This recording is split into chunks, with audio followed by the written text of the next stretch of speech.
मई 1999 Hong Kong के तसिंगशा Shuey के police station में एक 14 साल की बच्ची फोंग भागते हुए आई। वो बहुत ज़्यादा डरी हुई थी। उसके चेहरे पर किसी चीज़ का डर, किसी चीज़ की बेचैनी साफ नज़र आ रही थी। जब उसने ऑफिसर्स को अपना बयान दिया तो ऑफिसर्स हैरान रह गए। उसके मुताबिक उसको एक लड़की का भूत पिछले कुछ दिनों से बार बार दिखाई दे रहा है, जिसे कि एक इलेक्ट्रिकल वायर से उल्टा लटकाया हुआ है। And she is getting tortured to death. एक 14 साल की बच्ची के मुंह से ऑफिसर्स को भूत प्रेत की बातें सुनना कुछ ज़्यादा खास नहीं लगा, बट उसकी सीरियसनेस को देखते हुए और उसके चेहरे पर डर को देखते हुए वो उसकी बातों को ध्यान से सुनने लगे। ये कोई भी टिपिकल पैरानॉर्मल के केस जैसा नहीं था, क्योंकि फोन के मुताबिक उसको एक ही लड़की का घोस्ट बार बार दिखाई दे रहा था, जो कि इलेक्ट्रिकल वायर से लटकी हुई थी। उसकी चीखें भी फोंग को सुनाई दे रही थी और वो लड़की फोंग से अपना सर वापस मांग रही थी। जब भी फोंग की आंख लगती उसको उस लड़की का भूत दिखाई देता, उसको परेशान करता, उसको डराता। अब फोंग का एक एक पल दहशत में जा रहा था। जब ये सब कुछ बर्दाश्त से बाहर हो गया तो फोंग ने पुलिस की हेल्प लेने का सोचा। पुलिस की हैरानी तब और भी ज़्यादा बढ़ गई जब फोंग ने बताया कि ये मेरी कोई इमेजिनेशन नहीं है, बल्कि ये उस क्राइम की डार्क मेमोरीज हैं जिसमें कहीं ना कहीं मेरा खुद का हाथ भी शामिल है। और ये आवाज़, ये चीखें तब ही रुकेंगी जब मैं अपना क्राइम कबूल कर लूँगी। अब तक ऑफिसर्स भी हैरान हो गए थे कि आखिर एक 14 साल की लड़की किसी के क्राइम में किस तरीके से शामिल हो सकती है। इसी के साथ फोंग ने ऑफिसर्स को अपने साथ एक अपार्टमेंट में चलने के लिए भी कहा। ऑफिसर्स पहले ही हैरान थे, बट उनको लगा कि सच का पता सिर्फ फोंग के साथ जाकर ही लगाया जा सकता है, इसीलिए वो फोंग के साथ चल दिए। फोंग उन्हें तसिंगशा शुई के ग्रैंड विले के पास बने एक अपार्टमेंट में लेकर गई। उस वक्त वो एरिया वहां पर हो रहे अक्सर क्राइम्स की वजह से बदनाम था। ऐसे में एक 14 साल की लड़की का इस जगह से क्या और कैसे कनेक्शन है, ये बात ऑफिसर्स को परेशान कर रही थी। पुलिस जब उस अपार्टमेंट के अंदर गई तो उस अपार्टमेंट की हालत बहुत ज़्यादा खराब थी। सारा सामान इधर उधर बिखरा पड़ा था। बेडशीट, फ्लोर, दीवार, बाथटब, सारी जगह खून पड़ा हुआ था। अपार्टमेंट को देखकर वहां पर हुई हैवानियत और दरिंदगी का साफ साफ पता चल रहा था।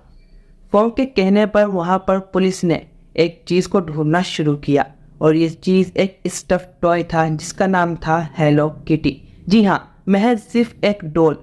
बट इस डॉल का फोंग के डर से क्या कनेक्शन है? आखिर फोंग सिर्फ एक इस प्यारी सी डॉल से क्यों डर रही है? बहरहाल जब पुलिस ने उस स्टफ टॉय की जांच की तो उसके अंदर से एक ह्यूमन स्कल, यानी कि एक इंसान का सर निकला।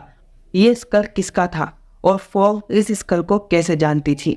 फोंग ने पुलिस को पूछताछ में बताया कि ये स्कल 23 साल की फन मन यी का है, और फोंग के अकॉर्डिंग फनमन यी की ही आत्मा फोंग को परेशान कर रही थी, और उससे बचने का सिर्फ एक ही रास्ता था कि फोंग अपने क्राइम, अपने किए हुए जुर्म को कबूल कर ले। इन्वेस्टिगेशन करने पर पुलिस को एक प्लास्टिक बैग में दांत और कुछ इंटरनल ऑर्गन्स भी मिले, बट आखिर फनमन यी थी कौन, और आखिर उसके साथ इतनी हैवानियत, इतनी दरिंदगी कैसे हो गई? Welcome to the show. My name is Abdul Siddiqui and today we are diving into the case of Hello Kitty. Normally बच्चे अपने माँ बाप की जान होते हैं। माँ बाप उनके लिए कुछ भी करने के लिए तैयार होते हैं। उनके लिए पूरी दुनिया की खुशियाँ उनको देना चाहते हैं। बट फनमन यी का बचपन ना तो नॉर्मल था और ना ही आसान। बचपन में ही फन के माँ बाप ने उसको एक ऑर्फनेज में डाल दिया था, जहाँ पर ना तो पढ़ाई अच्छी थी और ना ही साफ सफाई। अगर वहाँ पर कुछ था तो सिर्फ कभी ना ख़त्म होने वाली डांट और कभी ना ख़त्म होने वाली सज़ा। As per the Hong Kong law, फनमन यी को 15 साल की उम्र में वो ऑर्फन एज छोड़ना पड़ा था। अब क्योंकि उसकी ना तो पढ़ाई अच्छे से हो पाई थी और ना ही उसके पास कुछ अच्छी स्किल्स थी। That's why she didn't get any good job, जिसकी वजह से उसे मजबूरी में अपना पेट पालने के लिए प्रोस्टिट्यूशन का काम करना पड़ा। इतनी कम उम्र में प्रोस्टिट्यूशन में आने की वजह से उसने ड्रग्स लेना स्टार्ट कर दिया और उसको अब ड्रग्स की आदत लग चुकी थी। मिड 20s में आते आते वो एक बार में जॉब करने लगी थी। But she was still battling with drug addiction. उसको जिस बार में वो काम कर रही थी वहाँ पर उसको अपने ही एक क्लाइंट यान से प्यार हुआ। फिर दोनों ने शादी कर ली और उनको एक बेटा भी हुआ। बट क्योंकि वो दोनों ही ड्रग्स एडिक्टेड थे, इस वजह से दोनों में झगड़े होने लगे। फान को उसका ही husband physically and mentally abuse करने लगा। एक बार फिर से फान को वो सब सहना पड़ रहा था जो कि उसने अपने बचपन में ऑर्फन एज में सहा था। उसका हस्बैंड उसको कोई भी पैसा नहीं देता था, इसीलिए अपना और अपने बच्चे का पेट पालने के लिए वो वापस दोबारा से प्रोस्टिट्यूशन के काम में लौट आई, जहां उसकी मुलाकात 34 साल के चनमान लॉक से हुई, जो कि एक ड्रग डीलर होने के साथ साथ एक ट्राइड का मेंबर भी था। ट्राइड उस समय साउथ ईस्ट चाइना और हांगकांग में ऑर्गेनाइज्ड क्राइम करने वालों का सबसे बड़ा सिंडिकेट था। एक ऐसे लोगों का ग्रुप जिनसे जितना दूर रहा जाए उतना ही बेहतर है। बट फान अपने काम की वजह से चान के और भी ज़्यादा क्लोज हो गई। चान उसको ना ही सिर्फ ड्रग सप्लाई करता बल्कि उसको हाई प्रोफाइल क्लाइंट्स भी ला कर देता था।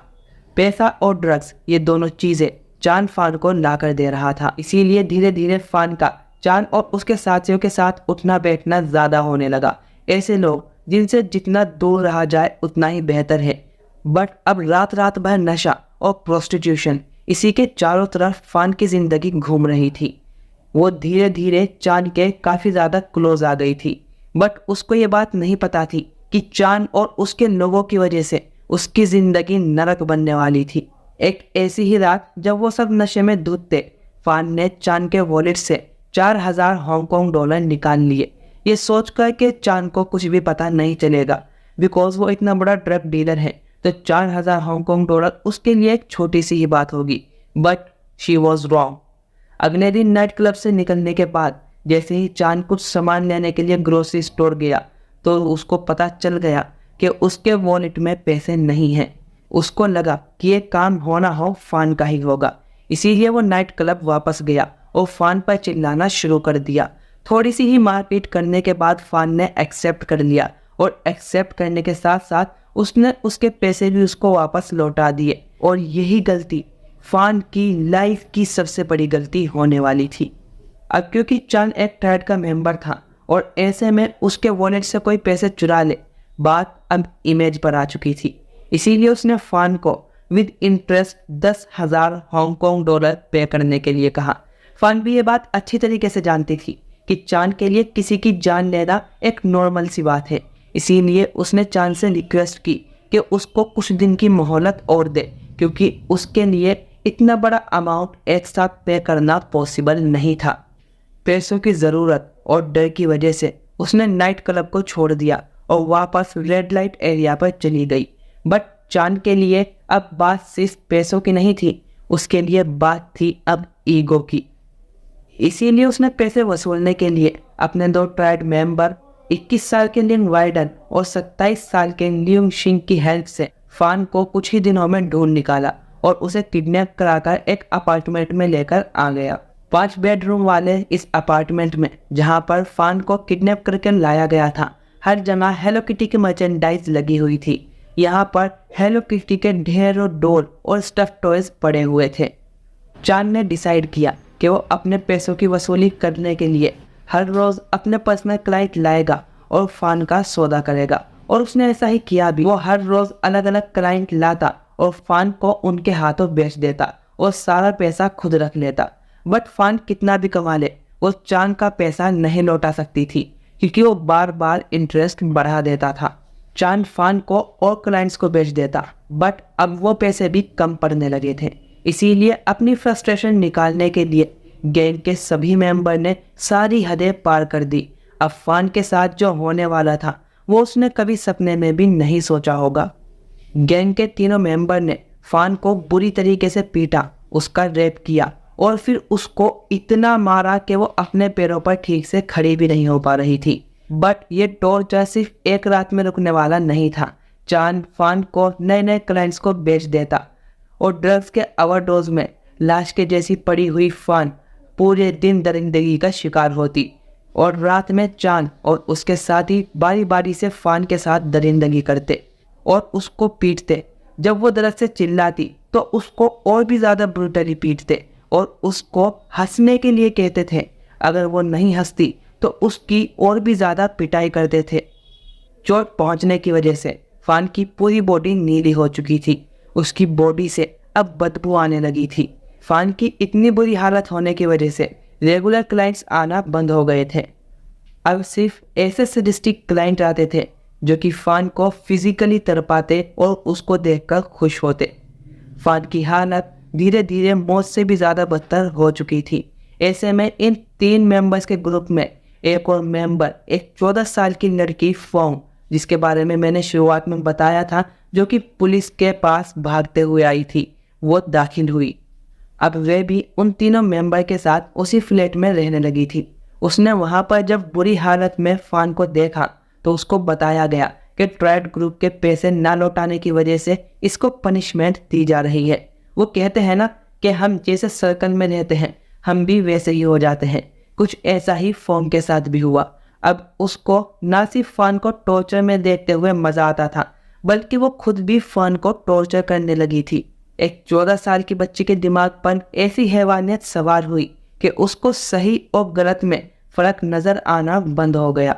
इतनी हैवानियत करने के बाद भी चान का गुस्सा कम नहीं हुआ था, इसलिए अब उसने फान को अलग अलग तरीके से टॉर्चर करना शुरू कर दिया। इसी बीच फान प्रेग्नेंट भी हुई, बट फिर भी उसके साथ बदसलूकी रुकी नहीं। वो कहीं भाग ना जाए, इसीलिए उसके पैरों को भी जला दिया।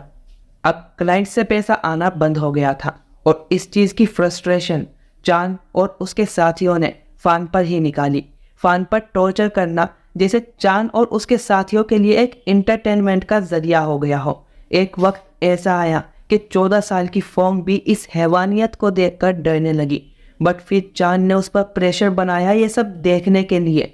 तीनों उसको इलेक्ट्रिकल वायर से छत से उल्टा लटका देते और उसको उस रूम में ऐसे ही छोड़कर दूसरे रूम में पूरे दिन वीडियो गेम्स खेलते, मूवीज देखते और वो वहाँ पर ऐसे ही लटकी रहती। इसके अलावा उसके मुंह पर यूरिन करते और तो और इतना ही नहीं, फांग से उसके चेहरे पर पोटी भी करवाते और ज़बरदस्ती उसको वो खाने के लिए भी कहते। अगर वो नहीं करती तो उसको इतना ब्रूटली पीटा जाता कि उसकी कोई ना कोई हड्डी टूट जाती थी। लगभग 1 महीना बीत चुका था और फान के साथ हुई बेतहाशा दरिंदगी की वजह से अब फान सिर्फ एक जिंदा लाश की तरह जीने के लिए मजबूर थी।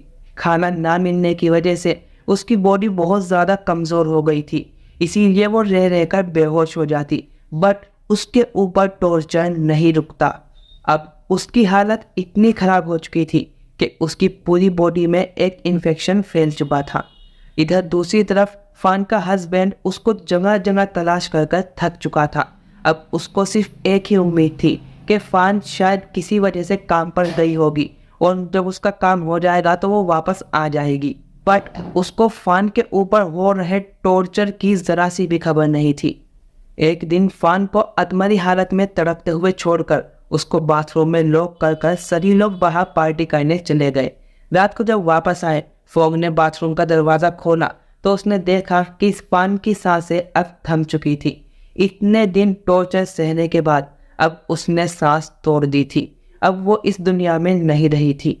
अब उन सब के लिए सबसे बड़ा चैलेंज उसकी बॉडी को ठिकाने लगाना था, बट कैसे ये डिसाइड नहीं हो पा रहा था।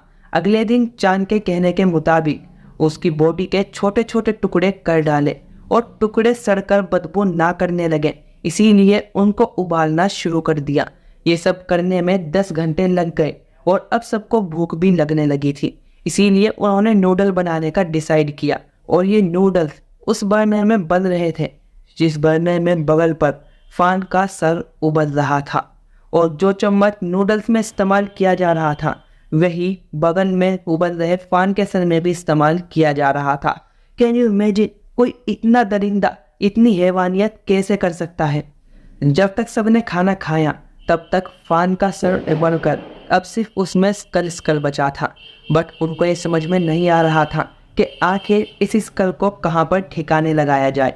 तभी चांद ने हेलो किटी की एक डॉल में फान का सर घुसाकर उसको सील दिया। उसके कुछ दांत और कुछ इंटरनल ऑर्गन एक प्लास्टिक बैग में रखकर छुपा दिए और बाकी बचे बॉडी पार्ट्स और वेस्ट को अलग अलग जगह पर डिस्पोज कर दिया। चांद ने फोंग को भी धमकी दे डाली कि अगर उसने कहीं पर भी इस बारे में अपना मुंह खोला तो उसका भी सेम यही हाल होगा। फोंग इस बात से बहुत बुरी तरीके से डर चुकी थी और इस क्राइम की मेमोरीज, ये सारी मेमोरीज उसके दिमाग से नहीं जा रही थी और उसे फान की चीखें लगातार परेशान कर रही थी। फोंग ने जिस चीज़ को हल्के में लिया था अब वो एक बहुत सीरियस चीज़ बन चुकी थी और ये सिर्फ फोंग के लिए मुश्किल नहीं था कि इसको भुला दे, बल्कि ये किसी भी नॉर्मल इंसान के लिए बहुत मुश्किल होता कि इतनी हैवानियत, इतनी दरिंदगी को अपने आंखों से देखकर उसको भुला दे। फोंग को फान का कोई भूत दिखाई नहीं दे रहा था, बल्कि ये उसके अंदर का गिल्ट था जो कि उसको जीने नहीं दे रहा था। और जब दर्द बर्दाश्त से बाहर हो गया तो उसने फाइनली पुलिस की हेल्प ली। पुलिस को उस फ्लैट के अंदर से फान का एक नेकलेस भी मिला। पुलिस ने उन तीनों को पकड़ तो लिया, बट उन तीनों में से किसी ने भी अपना क्राइम कबूल नहीं किया। उनके डिफेंस लॉयर ने प्रोसिक्यूशन के एविडेंस को ये कहते हुए चैलेंज किया कि ये पूरा केस सिर्फ एक नाबालिग बच्ची की गवाही पर बेस्ड है और उसकी ये गवाही कितनी रिलायबल है इसकी कोई भी श्योरिटी, कोई भी गारंटी नहीं है। उन्होंने कहा कि फान एक ड्रग एडिक्टेड थी और उसकी मौत ड्रग के ओवरडोज की वजह से हुई है। 1999 के जुरिडिक्शन के हिसाब से उनके खिलाफ सिर्फ हेलो किटी के अंदर मिला फोंग का वो स्कल था जिसे फोटो ओवरलैपिंग की हेल्प से आइडेंटिफाई किया गया। 6 हफ्ते चले इस ट्रायल में कोर्ट ने पैरोल की पॉसिबिलिटी के साथ तीनों को उम्र कैद की सजा सुनाई, बट 2020 से पहले पैरोल की अपील नहीं की जा सकती थी। एट प्रेजेंट चांद और उसका साथी स्टनली प्रिजन में अपनी सजा काट रहे हैं। उनके एक साथी की लिव छिंग चुन की अपील एप्लीकेशन की हेल्प से सजा कम करके 18 साल की कर दी गई थी, जिसके चलते वो 2014 में बाहर भी आ चुका था। बट 8 साल बाद यानी कि 2022 में एक 10 साल की लड़की के साथ सेक्सुअल असॉल्ट करने की वजह से उसको फिर से सजा सुनाई गई। इस इंसिडेंट से आप अंदाज़ा लगा सकते हैं कि 18 साल की सज़ा काटने के बाद भी वो नहीं बदला। साल 2004 में फान का स्कल उसके हस्बैंड को अंतिम क्रिया के लिए दे दिया गया। जिस जगह पर फान को रखा गया था 2012 में उसको तोड़ दिया गया और 2016 में उसकी जगह एक होटल बनाया गया। हेलो किटी केस से आप ये अंदाज़ा लगा सकते हैं कि हमारा सर्कल ह्यूमन बिहेवियर को बदल देता है। एक 14 साल की बच्ची फोंग का सर्कल गलत होने की वजह से उसको भी फान को टॉर्चर करने में मज़ा आने लगा था, but later she realized her mistake and did the right thing. So guys, this is the Hello Kitty case. Stay healthy and stay safe with your family. And don't forget to smash the subscribe button. मिलते हैं next video में।